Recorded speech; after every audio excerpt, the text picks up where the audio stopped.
So there's this question that's been rolling around my mind, and it's a question that I talk about with a friend of mine named Oliver quite often, and that is the idea of whether BlackRock is good or bad for Bitcoin. There's a lot of $1,000 net worthers and the $10 a month DCA gang who believe that BlackRock is terrible for Bitcoin and BlackRock is going to come in and completely destroy Bitcoin, what Bitcoin stands for and everything else. So I want to counter that a little bit here in this video, because what people don't realize, and by the way, a lot of people are not realizing this because they're caught up in the religious content side of it, rather than the what's actually going on and what it actually means side of it for the world, which is why I need you to subscribe. I need you to subscribe, please, because the faster you subscribe, the faster the algorithm gets this content out into people's feeds and allows people the opportunity to understand what Bitcoin is. That's really my goal here.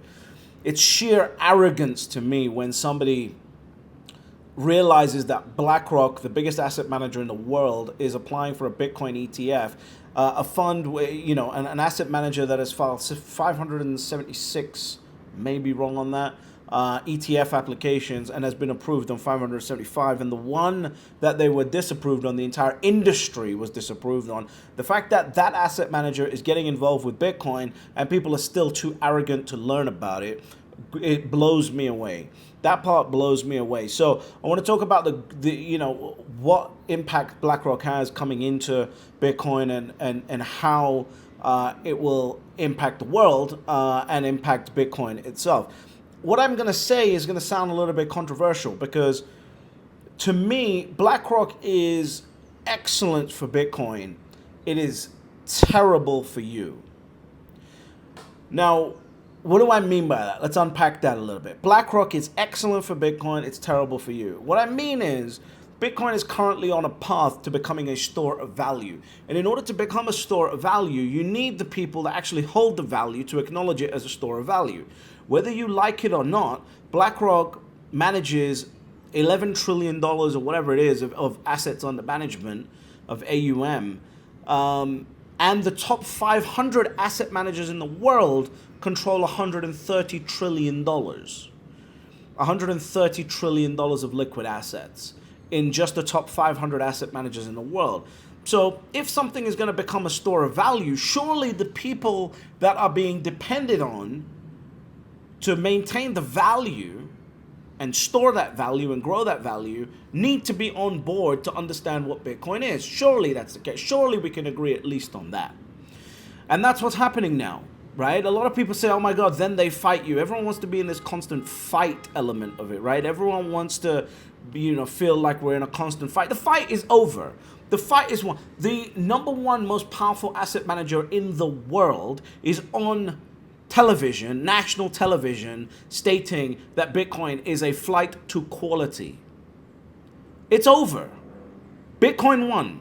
And so now the case is, it's not about, whether you believe Bitcoin's going to do this, whether you believe Bitcoin is this or not. No. It's won. Every major government knows how to tax Bitcoin. Every asset manager is about to get behind Bitcoin because of BlackRock. Institutions now understanding the use cases of Bitcoin. You've got David Marcus, the previous president of PayPal, coming out and saying, Bitcoin could revolutionize foreign exchange transactions. Exactly what Jack has been building, right? So there is a lot here that's coming into place, and Bitcoin has already won. We are now in the stage of they join you, right? And that's what's going on here. So now the question is BlackRock bad for Bitcoin? Here's why BlackRock, I believe, is amazing for Bitcoin. Because if Bitcoin is going to become a store of value like we all know it is, it actually needs the damn value to go into it. It actually needs the decision makers of that value to put that value into Bitcoin. That actually needs to happen for it to be a store of value. Therefore, Bitcoin has to co-opt the Larry Finks of the world, the Fidelities of the world, the ARK Invests of the world, the Ray Dalios of the world, etc., the Warren Buffetts of the world. They have to understand it as a store of value for it to become a store of value. So that's why, to me, the single most important event for Bitcoin is this ETF, because this ETF is how in modern times, in modern history, we have decided to allocate our value is through ETFs and through the ETF models. And so that is happening. So BlackRock coming in is great. I don't think BlackRock can screw with the network. I don't think any of that can happen. By the time BlackRock gets enough control over enough Bitcoin, considering there's 8 different ETF applications. So when you type in Bitcoin ETF, there's going to be 8 different ETFs that come up. Right? And sure, 1 or 2 of them might close, 1 or 2 of them might open after this. But overall, there's competition in the market. In order for BlackRock to acquire as much Bitcoin to be able to make any significant amount of ability to control, the price would run away from BlackRock. So the more monetary energy that comes into the monetary network, the more solid the monetary network gets. And that's why BlackRock coming in is very, very important, right? And of course, it's not just BlackRock, it's all of these asset managers. Them coming in is a great signal for the next step of store of value that Bitcoin needs to emerge into. And then we'll see whether it gets to the actual ability to be the utility, right? The actual, whether we can actually price things in Satoshis or not. I have always said I don't think we get to that point, but I think Bitcoin becomes a store of value like real estate. I think Michael Saylor, for me, described the best perfect scenario for the next 50 to 60 years in the world, and that would be a mobile wallet, right? And on one side, you have your Bitcoin, where you use as a savings technology. And then on the other side, you have your digital US dollars, and you can send then US dollars around the world without any issues, right? That I thought was pretty innovative. Now, whether you agree with a digital US dollar or not, that's I'm not talking about that at this point. What I'm talking about is the idea that anyone anywhere in the world can not only save with the best tool in the world, which is Bitcoin, but can also transact with the best tool in the world, which is US dollars. How many countries' central banks can be collapsed and molded into one if you have the ability to get US dollars around the world, right? Very quickly, very, very efficiently, straight to people's handsets.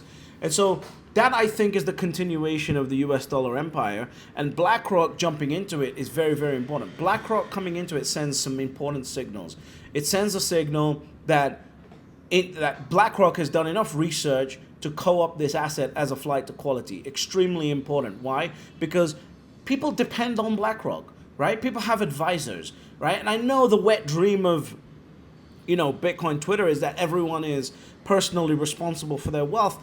And I would love that too, but that just never happens, right? Even right now, it never happens. Nobody controls their own stocks, right? Nobody controls their own property, right? If anything happens, the police is going to come in, put a tape around the property, and then let the court system take care of it. So property is not even a bearer instrument, right? Now the best way to hold gold is through an ETF. So even gold is not a bearer instrument. And unfortunately, that's just how it works. Now, it may transition past that, but it's not going to transition past that for a number of years. So at this point, BlackRock coming into Bitcoin is fantastic for Bitcoin, but it's terrible for you. Why did I say that? It's terrible for you because BlackRock doesn't come in and try and do things in a flippant way. They're not coming in going, hey, we should probably set up an ETF, and then we'll see how much demand we get, etc., etc. No. The CEO of BlackRock is on TV doing a international marketing campaign, beginning an international marketing campaign for Bitcoin at this moment in time, happening right in front of your face. So what this means is that they've got all their ducks in order and they know what the next 5 moves are going to be. Here's what I predict the next 5 moves are going to be. You're going to get ETF approval.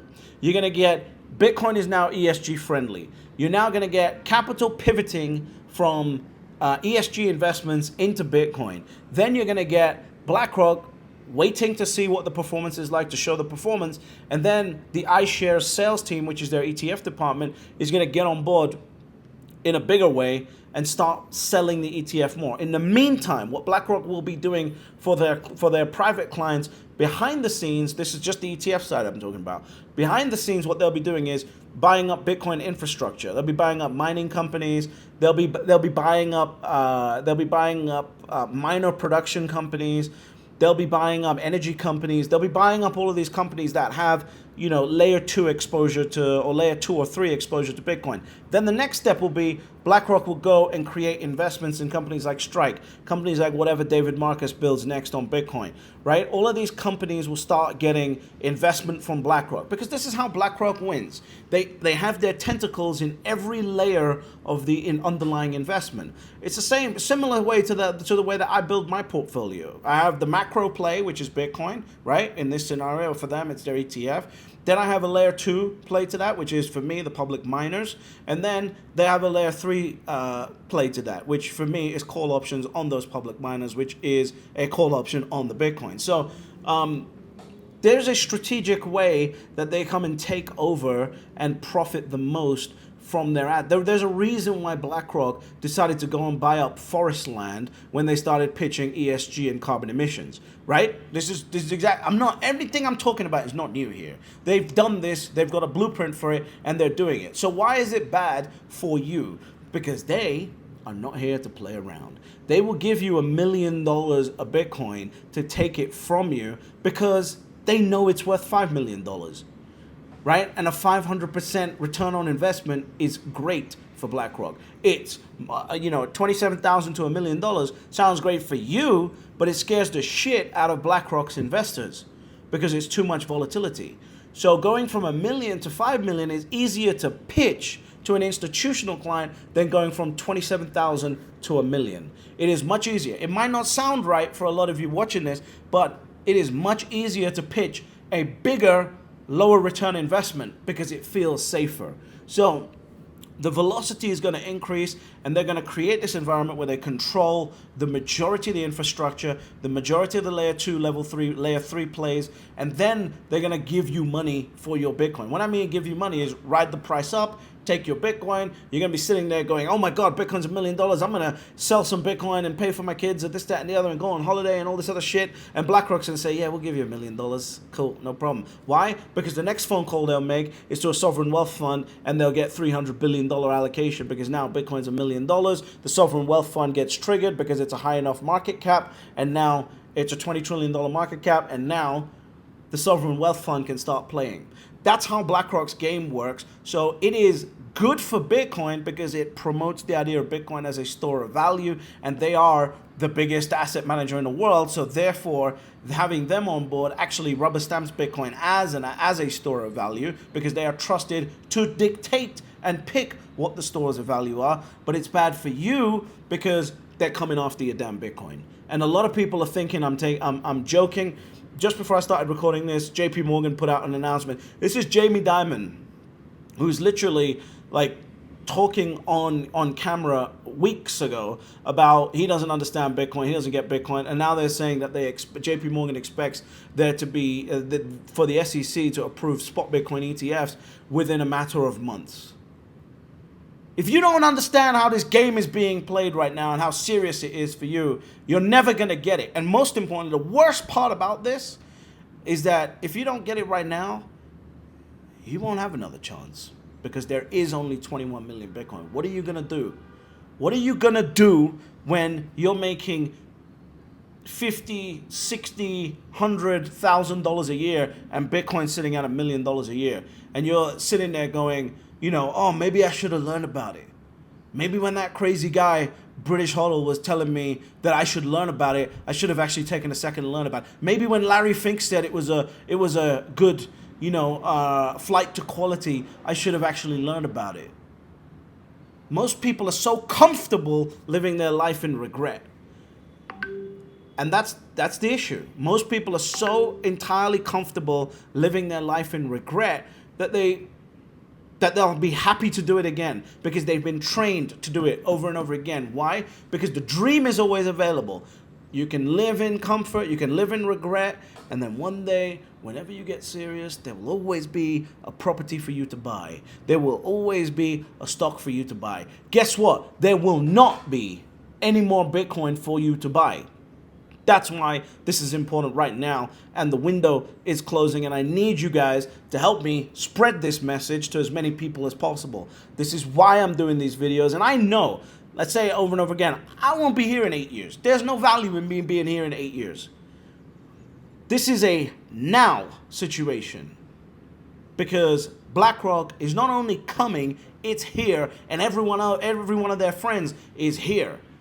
So they're going to start acquiring Bitcoin, and you need to start educating yourself, not only into just holding, just buying Bitcoin. That's not what I'm saying. You need to, if you're a Bitcoiner, you need to start educating yourself on how do I generate liquidity on my Bitcoin without selling it, right? You need to educate yourself on what are the price fluctuations and things I need to pay attention to in order to understand when to generate liquidity so that I don't lose my Bitcoin.